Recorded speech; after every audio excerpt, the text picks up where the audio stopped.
پردے کا حکم نازل ہونے سے پہلے کی بات ہے، تو اس وقت ایسا ہوتا ہوگا کہ خواتین و مرد اکٹھے کہیں وضو وغیرہ بنا لیتے ہوں گے، تو ٹھیک ہے۔ پردے سے پہلے تو بہت سی چیزیں اور بھی ہیں جو پہلے ہوتی تھی، اور بات ہوتی تھی، جیسے بات چیت ہوتی تھی، اور ازواج مطہرات کی خدمت میں بھی حاضر ہوتے تھے مرد سوال جواب کرنے کے لیے، دین کی باتیں پوچھنے کے لیے بے حجاب۔ تو بعد میں پردہ نازل ہوا، پھر حجاب کے پیچھے سے اجازت ہوئی، اور اسی طریقے سے یہ وضو وغیرہ کا معاملہ بھی۔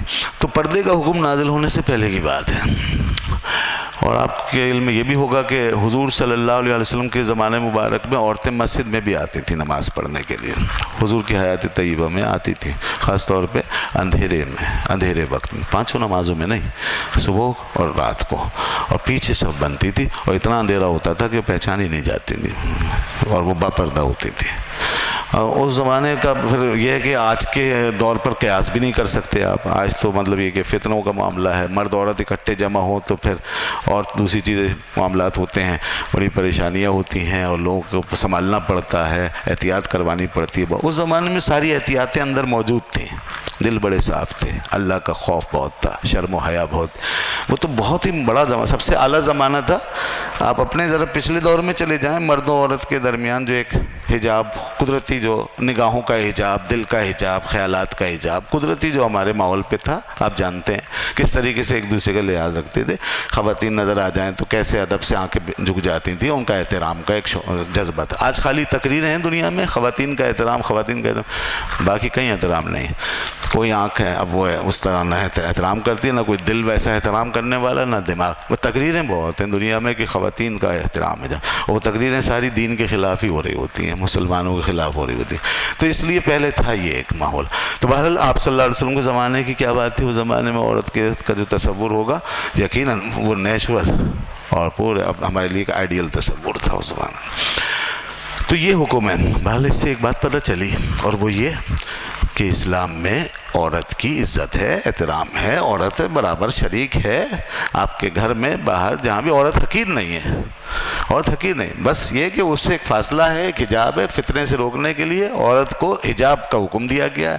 عورت کو ایک مخصوص یہ حکم ملا ہے کہ وہ مردوں سے اس طرح اختلاط نہیں کرے گی تاکہ سوسائٹی کا ماحول خراب نہ ہو۔ اس کے علاوہ اس کا مطلب یہ نہیں کہ وہ کوئی اچھوت ہے، وہ کوئی ناپاک چیز ہے، وہ منحوس ہے، نہیں، خدا نخواستہ ایسا معاملہ بالکل نہیں ہے۔ عورت جو ہے اس وقت بھی اچھوت نہیں سمجھی گئی جس وقت وہ اپنے ایام سے ہوتی ہے، اس وقت بھی اچھوت نہیں۔ اس کے کچھ یہ احکام جیسے نماز وغیرہ کے حوالے سے رعایت، یہ قدرتی اللہ تعالیٰ کی طرف سے ایک رعایت دی گئی ہے۔ اس کے علاوہ عورت کے لیے جو فزیکلی کچھ جو اس کے مرد سے جو اس کا مختلف ہے معاملہ، اس حوالے سے بھی کچھ احکام جیسے الگ ہیں عورت کے، جیسے نماز میں اٹھنے بیٹھنے کے حوالے سے رعایت کی گئی ہے، رکوع سجدے کے حوالے سے، یہ سب فزیکلی اس کا جو مرد سے مختلف ہونا ہے اس کی رعایت ہے۔ اب بعض لوگ اس میں کہتے ہیں صاحب نہیں، عورت کو ایسی نماز پڑھنی چاہیے جیسے مرد پڑھتا ہے، تو ٹھیک ہے پڑھوائیے، آپ اپنی خواتین سے پڑھوائیے، اور ایسے کھول کے ہاتھ اور خوب اکڑ کے جیسے مرد کو حکم ہے کہ ہاتھ کو ایسے کھولے اور بالکل پیٹ کو الگ اور ٹانگوں کو الگ کر کے اٹھ کے سجدہ کرنا، یہ مرد کے لیے، اب عورتوں سے یہ کام کروا لیں۔ اور پھر بیٹھنے میں بھی مرد جو ہے پیر اٹھا کے ایک پیر بچھا کے اس طرح بیٹھے گا، تو مرد اپنی ہڈیوں پہ، اپنی تمام اعضاء پر ان کو کھول کے اسی طرح کھڑا ہوگا تو سیدھا، رکوع کرے گا تو بالکل کمر سیدھی کر ڈالیں تکلیف میں عورتوں کو، اور کچھ عورتیں تیار ہیں اس کام کے لیے، ورنہ ہمارے ہاں یہ حدیثیں موجود ہیں، کتابوں میں لکھا ہوا ہے کہ خواتین کو ان کی جسمانی سہولت کے مطابق نماز پڑھنے کی اجازت ہے، اور ایسے ہاتھ بھی یہاں تک اٹھائیں گے، بس یہاں تک، مرد کی طرح ایسا، مرد تو ایسے اٹھاتا ہے نا پورا کھول ہاتھ، عورت یہاں تک اٹھائے کندھے تک، اس کے بعد ہاتھ باندھ لے سینے پہ، اور اس کے بعد پھر رکوع اسی طرح، جس طرح بھی پہنچ جائے ہاتھ اس کا رکوع میں گھٹنے تک، بس ہو گیا رکوع، اور پھر سجدے میں اپنے آپ کو بچھا لے، زمین پہ بچھا لے، اور اپنے اعضاء کو چپکا لے، الگ الگ نہ کرے، اور پھر اسی طریقے سے جب بیٹھے تو پھر وہ دونوں پیر نکال کے زمین پہ بیٹھ جائے۔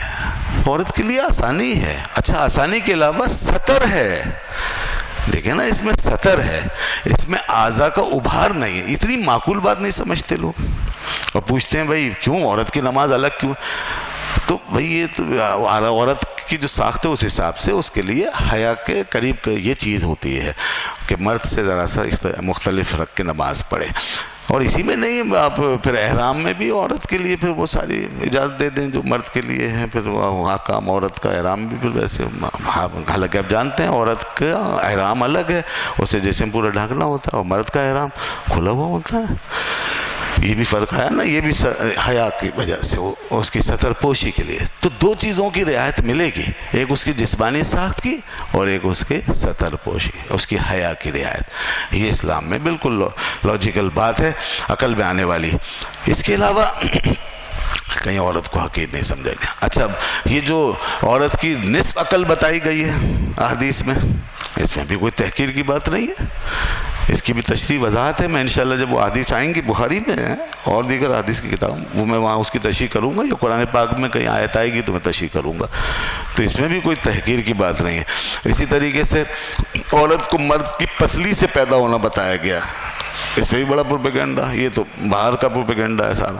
یہودی اس پہ بہت شور مچا رہے ہیں. کوئی اس میں تحقیر کی بات نہیں ہے. یہ بھی ایک نیچرل حقیقت ہے، اللہ نے پیدا کیا اسی طریقے سے. اور وہ جو پہلے والی بات ہے عقل سے متعلق، وہ بھی اللہ کی پیدا کردہ ایک حقیقت ہے. تو خدا کی پیدا کردہ جو حقیقتیں ہیں، یعنی جو نیچر ہے، اس سے تو نہیں ٹکرا سکتے. اسلام دین فطرت ہے، اس لیے اس فرق کو ملحوظ رکھتا ہے. تحقیر نہیں ہے، تحقیر نہیں ہے.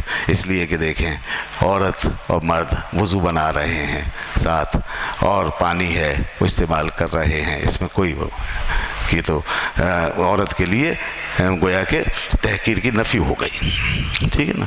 لیکن یہ پردے کے حکم سے پہلے کی بات ہے. اب پردے کا حکم آ جانے کے بعد اب گھر کی جو خواتین ہیں ان کے ساتھ وضو کر سکتے ہیں، ان کے پانی کو استعمال کر سکتے ہیں. آپ کا پانی وہ استعمال کر سکتی ہیں وضو کا بچا ہوا، اس میں کوئی حرج نہیں.